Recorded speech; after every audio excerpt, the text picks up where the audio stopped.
Hi, this is Gary with the TTV, and I'm here with the fabulous, the beautiful, the wonderful, the talented Miss Marsha Ambrosius. How do you pronounce your last name, Marsha? Ambrosius. Miss Marsha. Okay, now you know, girl, I tried to do a little homework. Okay. I said, well, let me see here. How can I start this interview with Marsha? So now I was reading that you once was with poetry, Right. and you all started off by doing poetry. It was, Well, it not was like really. a poet night or something, and you and Natalie. This is how it happened. Natalie and myself went to the same performing arts school together, Mm-hmm. right? Prior to that, we knew each other through basketball. Like, she has an older sister, and we kind of played in the same type of area. So when we got to school together, I knew that she was into some poetry stuff. So when I signed my publishing deal, I had this song called Fantasize. Yeah. And then I wanted a poet on that particular piece of music that I'd done. So I asked her if she would do it, and then we did it together and went to a poetry gig and performed the song, which resulted in a free trip to Atlanta, a free trip to Philly, and here I am 11 years later. And now, in a nutshell, that's you played basketball? Mm-hmm. Now you still go to show y'all, honey. Not all ugly, hard-looking girls play basketball. Beautiful girl. See, I'm a little hard looking. No, girl, you're not hard-looking, baby. Not at all, No, child. you know what for me, basketball, I couldn't see my life without it, and how I managed to get to the United States in the year 2000 and meet who is still my manager, Julius Irving III. Dr. J? The son of Mr. Julius. Really? Oh, Yeah. Turquoise his son. Exactly. My mother, my second mother. So how I managed to keep basketball in my life throughout is because I have that much love for the game. So The love of basketball. So, Okay. so how are you loving being a solo artist now? I've always been a solo artist. I've just found things that creatively work together. And when I decided to do Flowetry, it was because it worked at the time. So when Natalie decided to leave the group, it just left me standing alone again. But as far as what I wanted to do it on my terms. And this is a tough business, especially as a woman. Yes. So I needed to make sure I had the right team in place, had the right label in place that were completely 100% about what I wanted to do. I wanted to get selfish with this project, which results in a cohesive album versus me trying to get, a popular feature or the most popular rapper or the most popular producer to make my album. I am a songwriter, I am a producer, so I wanted to make my album. And honey, the hit song is Far Away. Aww. We love it Far Away. But when my friend was telling me about it, because she said, you have to see this video, but it was almost, I thought it was something she was making as if it was about somebody maybe in a gay relationship or something, or was hurt or something like that. Explain the video. Have you never seen the video? I've seen clips of the video. Oh, well, you have to watch the video in its entirety. Basically, the video starts out with me and a friend of mine.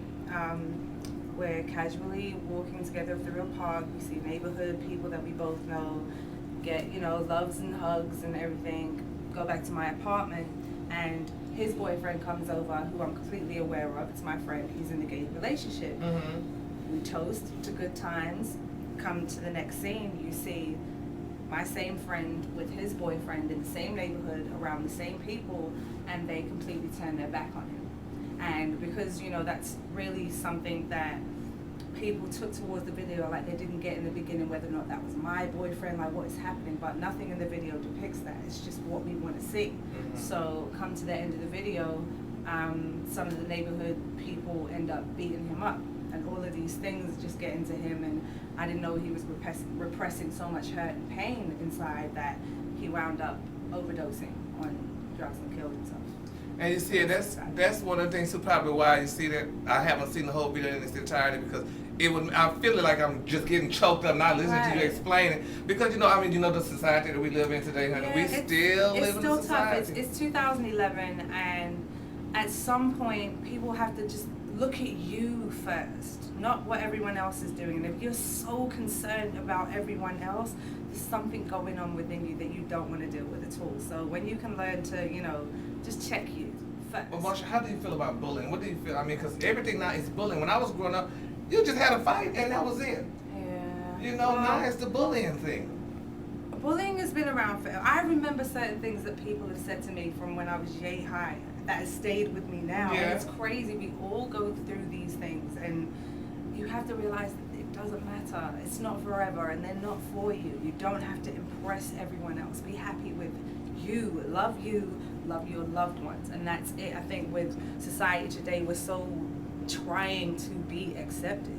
If you accept you, that's it. You know, living a happier life. My thing is this: I tell everybody, honey, I'm not for everybody. That's my thing. I'm not for everybody. Me neither, but you know, I don't try to be.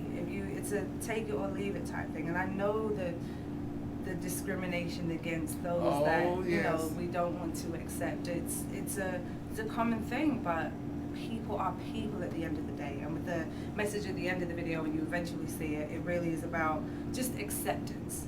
These are real people that are losing their lives over things that are unnecessary. I'm not saying you have to love everyone. Just accept, because it is difficult to deal with someone hating you, like genuinely hating you, and we forget that these are still real people. Real people. Now I'm gonna say this quickly. It's not off the record, but now one thing I will say, with me being having an alternative lifestyle, as I like to put it, some things I'm just like, we gotta still remember that we're in America and you're still in a heterosexual society. Getting married and all that stuff, right now, there's still something that I'm still tossing and turning with. Because people, I mean, I don't have to prove nothing to nobody. I don't think you should have to prove nothing to anybody. Right. Just be yourself, honey. Like I said, you know, I'm going to do me, you do you. I'm not for everybody, and that's just the way it is and stuff, you know. So, but everything happens for everybody. And still what people have to realize, Africans in America still have to realize that we don't have the same luxury as our counterparts. So it's a lot. So yeah, there's alternative lifestyles as well as being African American. So it's like a double. I can't do what Ellen does. Oprah can't do what Ellen does, because if she could, honey, she would have done it. No, but this is the thing. The type of society we're living in, we're willing to accept, and by no means, please don't take offense, but we're all the way accepting of it being our shopping buddy, or when it's fun. When it's a cupcake and it's a decorate my house moment, exactly. To sip some wine. Exactly. It's funny, but I have gay friends, and it's beyond a sexual preference. It's who you actually are, and in learning this from people that have been around me, you accept that. It's above and beyond, I just want to rebel against the world. It's who you are as a person. So in me having a million gay fans, I can only represent as a straight woman. I see what it is, and I'm here. I'm all for the music, I'm all for the love. Wherever I can get my music in, I'll fit it in. But if I can save someone, because I see where it hurts, and I think my music always goes to that emotional place anyway, and I try to take it there, and I think that's why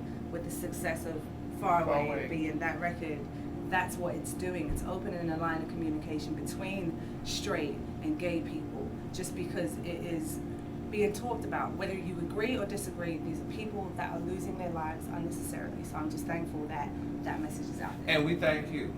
So, and I will say that I saw a lot of queens coming in tonight, so you got a good crowd tonight. Anyway, Marsha, I thank you so much. So you're gonna kill us tonight. You're gonna I know you're gonna have a great performance. You're gonna sing. She's gonna sing, honey.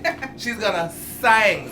So, you're gonna do something, honey. And I'm loving you. You're looking fabulous as always, honey. You know. And I'm gonna definitely, honey. I'm gonna go home tonight and I'm gonna sit down in the privacy of my home and I'm gonna watch the entire video. I know it's gonna probably be a tearjerker, because I'm bipolar and I cry for everything. So I'm gonna take my lithium, but I'm gonna watch it though, the whole video.